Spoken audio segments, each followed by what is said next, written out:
Hello and welcome to the show. I am here on Forza 6 with another Autocross car build. My vehicle today is one of the new cars from the latest DLC, the Tiger Sunbeam, which, let's face it, should stand a pretty damn good chance at going very quickly around the Autocross course. It is small, it is light, and actually has a relatively powerful engine. So, yeah, this I'm expecting to be a pretty fast autocross car. Now, as far as upgrades go, of course, we're making these to A-Class. What engines are actually available? Turbo Rally, 5.7 litre V8, or 3.7 litre V6. I will stick all the parts on, all the handling parts on, I should say. I will come back. Maybe I'll keep with the standard engine, to be honest, with this car. I suspect the PI will jump up very, very quickly. It starts off with 200 horsepower, 282 foot-pounds of torque, thanks to a V8 in this. So it's probably not going to need a huge amount of power to really get it into A-Class. It's 2,600 pounds from, or thereabouts, from standard tyres, 245s on the 245s on the 225s on the front. There we go. 245s on the rear. They're okay. Again, I'd like slightly bigger tyres, but building these just to A-Class, it's probably not going to be. It's not going to be that bad. I'm hoping we will have enough traction. That was the issue that caught the Mercedes out. I'm hoping we will with this, although this is running slightly smaller tyres, so there could be potential for the odd issue here and there. Come on, there we go. I want the anti-roll bars. I'm going to want the roll cage as well in here. Just anything that can give us that little bit more handling is going to be very, very important when it comes to autocross. So we're almost up into B-Class. I wonder if we can get it under, probably not get it under £2,000. This car, even with the likes of the sort of gearbox and so on, we might get a little bit more out of it, but probably not that much more weight. I think maybe keeping with the standard engine might do the trick, really, with this car. If we can, there we go. We can get the clutch in, we can get the driveline parts. Now we are going to want aero bits as well on the car. Of course, we're looking for all of the handling that we can get rid of. This game is going really slow today. I don't know why. Forza, what's up with you? Right, what have we got in terms of bits and pieces? It's kind of a shame that you can't have the Forza front aero with the removed kind of normal front bumper.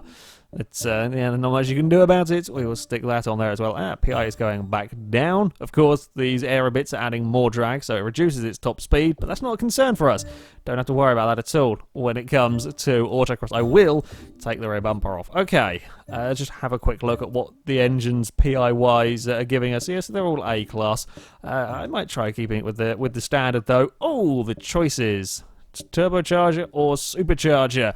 Well, being autocross, we're probably going to want a supercharger. We don't want any turbo lag if we can help it, so I'm going to go for the supercharger with this one. There's going to be a lot of torque in this, 334 foot-pounds of torque in this engine so far. That is pretty good going, really. The exhaust has shaved some weight off, but not a massive amount.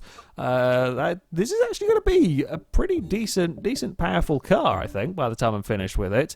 300, we're going to be pretty powerful and very, very torquey. Incredibly torquey for such a small, light vehicle. I mean, we saw the Monaro. I think they got about 600 foot-pounds of torque in the Monaro.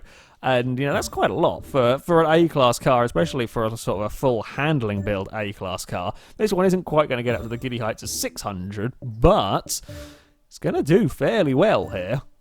Yeah, it's going to go past 500 foot-pounds of torque, so, yeah. I think if this is controllable, and that is the big thing, really, with this car, is it going to be controllable? If it is, we're up to 508 foot-pounds of torque. If this is controllable, this is going to be mighty, mighty quick. If it isn't controllable, it's going to be mighty, mighty scary. Yeah, this is some serious power. When we consider we've had cars running, 400 horsepower and have been 600 pounds heavier. This is looking impressive, right? We will try and get the last bit. Oh, for God's sake. So annoying. So annoying when cars do this, when you can't get that last bloody PI out of the vehicle. I think I've got pretty much all of the engine bits that I can in here. Yeah, really bloody annoying that. Oh no, you stupid car. Maybe if we do that, and then are we going to now be able to Okay, right, hold on, plan. Right, we're going to go for that.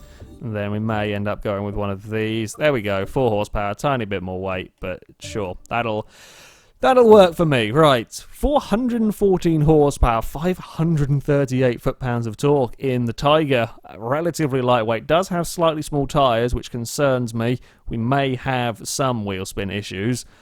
If we don't, if we have good grip, this is going to be a seriously fast car. So it is here to Hockenheim, where the Tiger is going to get its 3 runs through the Autocross course. Our current leader is the Chevrolet Corvette with the 205.5, and that is the target for this car to try and beat. It is a pretty damn fast time around here, and I fear we may not quite have the control with this car, but you never quite know what you're going to get when you come to put a car around here. I would like to see this go very, very quickly. It's a cool car. Sounds fantastic as well. As I like the noise coming from this vehicle. It doesn't actually have as much wheel spin off the line as I thought. There's a little wiggle. It's certainly not the most composed car I've ever had. And again, you know, it's a little slidey through there, but it's certainly nowhere near as bad as I feared, which is good. I do have a sneaky suspicion we're not going to be flat out. Oh, I turned in a little fraction too soon. Okay, there's more grip than I'm expecting from this. It's not quite going to have the same grip as we got from the Mercedes, I don't think. It's not quite as good through the corners, or perhaps from the Corvette either. How does it do acceleration-wise down here? Can we get it past the 120 mile an hour mark? Oh, a little bit too wide through there. Okay, a couple of little mistakes. There is not quite the grip through that part there of the course either. I think this car may be let down by just fractionally too smaller tyres. If we could have some bigger tyres on this, I think it would be very, very impressive. As it is, though, I'm not 100% sure it's quite got enough grip. It's certainly not as bad as it could be, and it's actually quite nice and predictable. With the way it's going to drive, you've just got to be aware that when you push it hard, the rear end is going to want to step out on you. It is flat out through there, though only the slightest sort of thought of oversteer going through the car almost as I turned in. But perhaps a little cautious under braking there, and again we've got the wiggle going towards the tunnel. Straight line speed feels pretty decent in this car, and then we go around the hairpin. Try and let it to run a little wide to avoid the really arsey gate. It's not got the most grip, and I think that's slightly letting it down. It can't quite get it turned in particularly well, and then when you are on the power trying to get it out of a corner, it just wants to slide. You're just wasting that time going sideways. These slower bits, it does feel pretty good. Right, run towards the line. We are flat out, but again, not massively composed through there. I think it was a couple of gates hit on that first run. Not terrifying, though. It's not completely undrivable, which is always a good thing for an autocross car. So, on to run number 2. Of course, we're going to have to not make any more silly mistakes. That would always be helpful. Avoid clipping the barrels. I think it is just a general overall lack of grip that you have from the car. The brakes don't feel too bad in this one. It doesn't seem to struggle too much at getting stopped. Although having said that, I have pushed it perhaps a little too far. We made it around there though, so it's okay. Again, we're booting it down here with no wheel spin issues. How fast can we be through there? It's pretty good.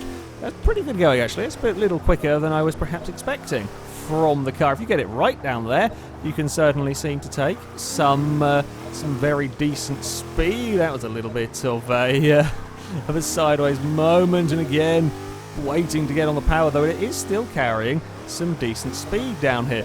Get the front end changed through there very, very nicely. Now, can we actually be flat through here? No, we can't. It's going to have to be a little bit of a lift. Straight line speed, though, 116 miles an hour is not too bad. Not quite up there with the Cadets or with the Mercedes, but better that time.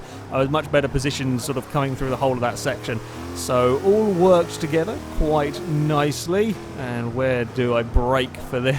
That corner. There's always a tricky one to try and get it stopped because of the way that you have to line up for the next gate afterwards. You can't really go very late on the brakes through there. Curves, I suspect it probably wouldn't like too much, so we're going to try and avoid that one flat out down here. It is, yes, slightly on the limit of grip. You can just about, the controller starts going, sort of indicating it's almost thinking about sliding, and again all the way through there. It's thinking about it, but with a little bit of caution, with a little bit of care on the throttle and so on, you can get it through without anything too stupid. And again, around the hairpin, that was very nicely done from the Tiger through these gates up towards the final section. Can we get it turned in? Yes, indeed we can. Much smoother run with this car. Perhaps just being a little bit more cautious with the car is actually working quite nicely. It just keeps it a little bit less on edge, and then it's actually quite nice to drive around here. Big slide. It is across the line. That's a fairly solid time, actually.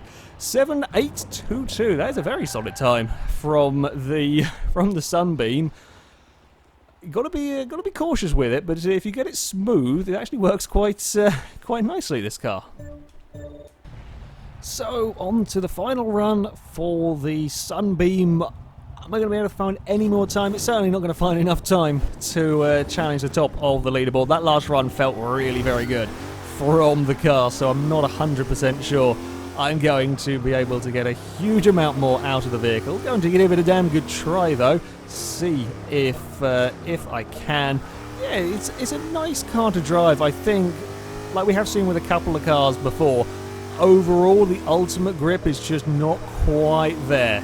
Just not quite got enough grip to really challenge the very top of the leaderboard. A fun car to drive, though, nevertheless. I think it's a rather excellent car to go driving with. Can we get it through there? There we go. Get it out of that gate. It's a little bit wonky through there, but quick through the next one if we don't do. Oh, playing it very risky down here. I'll flat out that time around down there, up to 119 miles an hour. Oh, maybe that slight running wide on the grass helped us. 119 is as quick as the Mercedes that went out last time, and only a mile an hour down on the Opel Kadett. So it's certainly got the straight line speed. I think it's just through here you can't quite carry the speed.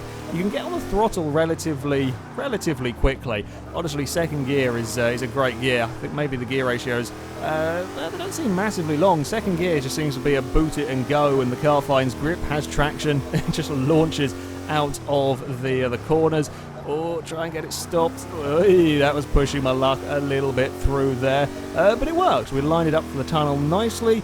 And now down towards the hairpin. Yeah, it's a relatively, I was going to say unspectacular, but for Autocross that's what you want. There's no nasty surprises with this car. Yeah, it can get a little bit sideways in places, but on the whole it's just a solid, good, fun car to drive around here. I really like it, and it sounds incredible. It's not the noise that you expect from a sort of a classic British sports car, thanks to that mighty V8. It's, yeah, really, I love it. It is a fantastic vehicle. Oh, we've found a lot of time. 657. Where did that come from? I thought that previous run was good. I just found all of the time in that last run. That's a good car. I found a lot of time. I was not expecting it to get that time. Really wasn't expected to find with 1.2 seconds on that last run. Definitely the key with it is to be smooth with the car. You've got to be very smooth. Oh, can we win another interesting car? Can I get a nice classic vehicle? No. Wow, game, you're being really arsey with me. Any of those interesting stuff? Oh, never mind. But yeah, this Sunbeam is an awesome car. I really like it. It is a tad oversteery at times, and just sort of composure-wise, you compare it to the Corvette, and perhaps not a surprise to see it a second down on that Corvette. It's just not got the grip. I mean, the Corvette had 285s at the front and 345s on the rear. It had such huge tyres, so much grip through the corners. This just can't quite compete, but it does have some good acceleration, this car. Very good top speed down that back section. And on that final run, if you're smooth with the car, you can certainly carry a lot of corner speed if you get it right, but you really do have to get it right. I think it's one of these cars quite easy to lose time. Quite easy to lose time if you're sliding about or pushing it a tad too hard, because it will start sliding and then you'll be in trouble. But that time is very impressive. It puts it into 5th place On our leaderboard it goes, a couple of tenths of a second down on the Mercedes. It does beat the Datsun 2000 though, so a very solid time. It's quicker than the Alfa 4C, that mighty Jeep. It's quicker than the Ferrari 355. A very good car. A very good car, this one. I thoroughly enjoy it, and that engine note is is fantastic. It's just not at all what you expect from a car like this, but this might be one of my new favourite cars in Forza, I think. It's an interesting vehicle, most definitely, and very quick around the autocross course.